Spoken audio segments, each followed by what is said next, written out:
Packing box. Watch pen. Multimeter. Manual, complete accessories.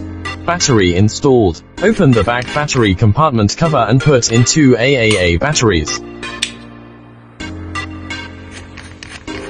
The watch pen is inserted into the corresponding port.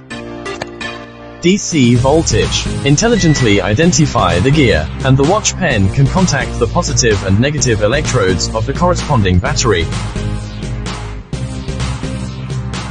AC voltage. Intelligent identification gear. The general household voltage is about 220V. Data retention mode is supported.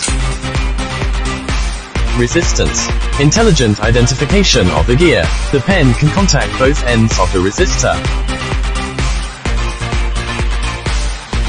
On-off beep. Intelligent identification gear. The pen contacts both ends of the wire, and the beep is normal, otherwise it is damaged.